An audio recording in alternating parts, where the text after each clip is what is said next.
What's up, guys? How are you? Welcome into a Saturday morning episode of the Daily Juice Podcast with me, Matt Perrault, at Sports Talk Matt, to follow me on Twitter. You guys know this podcast being sponsored by our good friends at OmahaSteaks.com. Father's Day is tomorrow. So really, getting the Father's Day grill pack sent to dad on time, probably tough, but it doesn't mean you can't order it for yourself. It's still available, and it's still a ton of food. If you go to OmahaSteaks.com, in the search bar up atop of the website, type in juice. When you do so, it's going to knock off 60%, over 60% of the listed price.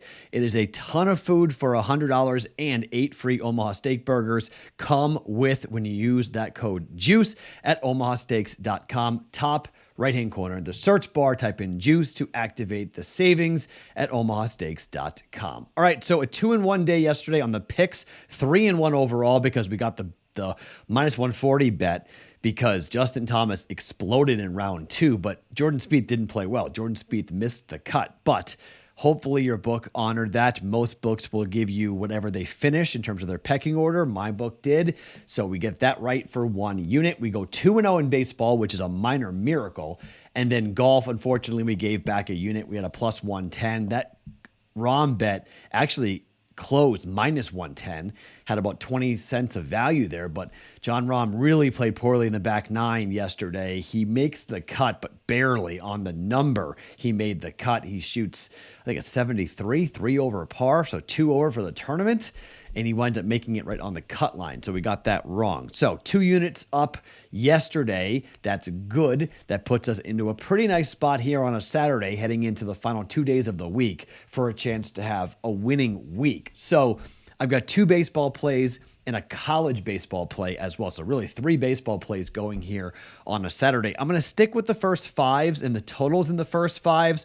I talked about it a bit last night, and this is going to be something I'm going to bet a lot of. I'm not going to go full game. I'm going to try to narrow it down a little bit and just play the first 5s that I like. I want to start with the Red Sox and the Yankees. And oftentimes when you see these teams explode for the number of runs the Red Sox did last night, 14 of them, the next day they tend to come down to earth a little bit offensively. The Yankees got 5 runs, but a lot of that was when the Red Sox were up 12-1. They just exploded on them and had a huge lead. So I don't know if the Yankees are going to do a whole lot here offensively in the first 5 because Brian Bello pitched very well at Yankee Stadium. Now, this is the same pitching matchup that we came in and we bet the over first 5 the last time these 2 pitchers went up against each other, and we missed it. The final was 15-5 for the Red Sox against the Yankees. Brian Bello at home has been okay, hasn't been tremendous, actually been better on the road, 4.23 ERA, opposing batting average of 284 for Brian Bello, but recently he's pitched pretty well.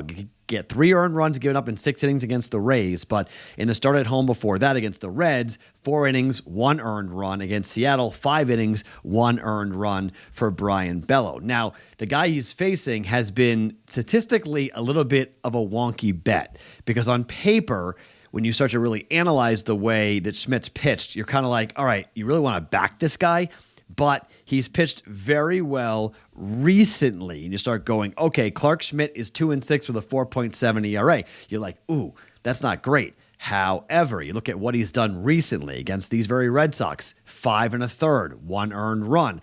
Against the White Sox, 6 innings, 3 earned runs. Against Seattle, 5 2/3, no earned runs. Against Baltimore, 5 innings, 1 earned run. Against Cincinnati, 5 innings, 2 earned runs. He basically goes 5. They're going to protect him a little bit here, but it's a 5-inning bet. So we need Clark Schmidt to pitch well here, and the total is 5.5 because of what just happened last night. The books are shading towards 5.5. They go over. I don't think we see 6 runs being scored here. Now, Bello could be the one that gives up a bunch of runs, so we need Brian Bello to be good and not get tattooed here by the Yankees. But I'm going to bet under 5.5. I know that's kind of crazy. It's a little bit counterintuitive, a little counteractive when you take a look at what these teams just did. But the Red Sox and the Yankees played 3 games at Yankee Stadium, and all 3 of the games went under. The total for this game is already at 9.5, and it probably is going to keep on climbing, to be quite honest. And we're probably going to see it, I don't know, close at 10, maybe 10.5 for these 2 teams, just given what people, it's 9.5 right now. It's juiced to the under, minus 120, but people are going to bet the over because what they just saw. So I'm going to bet under 5.5 Probably should be 5, but it's 5.5. So I'll take the extra half a run here. FanDuel's got it at minus 132. We're going to bet 1.32 units down on this. Yankees, Red Sox under 5.5, first 5 for the first bet of the day. Second bet is a little bit of a rinse and repeat situation. The Braves are killing starting pitching right now. Just absolutely killing starting pitching. They scored, the game went under, by the way. 8-1 was the final. We went over first 5. We got in there because the Braves scored 8 runs in the first 5 innings. It was great for us. Flew over that 5.5. The same number as today, 5.5 for the Braves and the Rockies. But I'm actually betting this because of Bryce Elder, who is going for the Braves. Bryce Elder, last time out, 5 1/3, 5 earned runs. Time before that, 6 innings, 4 earned runs. He's been getting hit hard recently. This is in Atlanta, which has turned into a little bit of a launch pad. Elder on the road has a 1.76 ERA. Elder at home has a 3.3 ERA. So opposing a batting average of 261, which is 50 points higher than what he has on the road here. Now, it's the Rockies, and so whenever you're talking about the Rockies, you're talking about a pitching staff that either is on the road or at home. And at home, well, we're looking at Connor Siebold in what he's done so far this year, 1-2 with a 4.70 ERA. At home, 4.91. On the road, 4.44. Not that bad. Posing batting average of 255, 12 earned runs in 24 1/3 innings worth of work. But, this is this Braves lineup that is killing starting pitching. Siebold's been pretty good on the road, though. 6 innings, 1 earned run against the Red Sox, 6 innings, 2 earned runs against the Giants at home, against Arizona, 5 1/3, 1 earned run there. But he has had some rough starts against Texas on the road, 3 2/3 innings, 5 earned runs given up in that game. And this Braves team is just so nasty. I'm going to lay the minus 118 here, and I'm going to bet the same thing as yesterday and just hope these Braves bats stay as hot as they have been. Over 5.5. Braves and the Rockies at minus 118. I'm going to lay the 1.18 units down on that. Now, College World Series started yesterday. The game we have today is a big one, LSU and Tennessee. So we have both bets on those two teams to win the College World Series. The problem is they got to win their side of the bracket. Wake Forest is going to be absolutely a nightmare for either one of those teams in the second game that they'll play. And these two teams, LSU and Tennessee, could wind up playing once again because we could see Stanford go to the loser's bracket. And then in an elimination game, the loser of LSU-Tennessee will play. I think they'll beat Stanford. I think Stanford's an 0-2 team. They're going to get bounced. They're lucky to be here, to be quite honest, after the pop fly win over Texas. That was just a horrible error. So I don't think Stanford sticks around all that long here in the College World Series. I think Wake Forest wins today. More on that here in a second. LSU will play Wake Forest, or Tennessee will play Wake Forest, and then I think the loser of this game will beat Stanford, and then you'll see how it all kind of unfolds. The loser of Wake Forest, Tennessee plays each other, and we'll see who could potentially beat Wake Forest. Probably have to beat them twice to get out of the bracket. Not going to be easy by any means. Wake Forest is a monster favorite to win this tournament for a reason, and we're going to ride that here today with Wake Forest on the run line. Now, DraftKings has this at minus 150.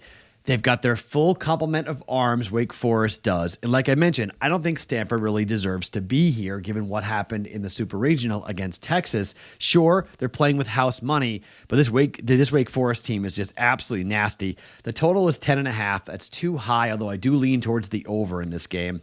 Wake Forest is minus 250. They have a team ERA of 2.22, and they can hit, score, and I think they'll win this game by more than 1 run. I'm going to go Wake Forest minus 1.5 on the run line for Wake Forest at 1.5 units down to win 1 unit coming back. All right. So like I mentioned, we already got going on with our bet for LSU and Tennessee. So we'll watch that. The other fun thing, obviously, is what's going to happen with Cam Smith. He is in position to cash our bet for him to come in the top 10. It's a plus 235 bet that we put a unit down there on that. He needs to have a good Saturday. I'm going to watch golf today, and then probably on Sunday, I'll come in on Father's Day and add a little more here to what we're going to bet on. But for right now, I'm going to stay off the U.S. Open. We're 1-1 so far on our golf bets. Let's see what happens here when it comes to Cam Smith and whether we're going to add into a couple other options here for a win on Sunday potentially for how the things go on Saturday. The course should be more difficult on Saturday at the LA Country Club. All right, Wake Forest -1.5 and -150. Red Sox and the Yankees under 5.5 at -132. And we're going Braves and the Rockies at -118. We're jumping in with the over on that for 1.18 units on that. So all baseball on a Saturday, probably some golf. I know there's a UFC card tonight, and some of you may want me to bet the UFC. I can't right now. I mean, if you want something for sure, I think the over in the main event is probably a decent bet. I'm not completely in love with it, to be quite honest. I got to be honest. I think there could be a potential there, but to see if that fight goes to the cards. But we're going to go -132. Yankees, Red Sox under 5.5. Rockies, Braves over 5.5, and Wake Forest on the run line. My name is Matt Perrault. Follow me on Twitter at SportsTalkMatt. Each and every morning, it is the Daily Juice Podcast. Always being brought to you by OmahaSteaks.com.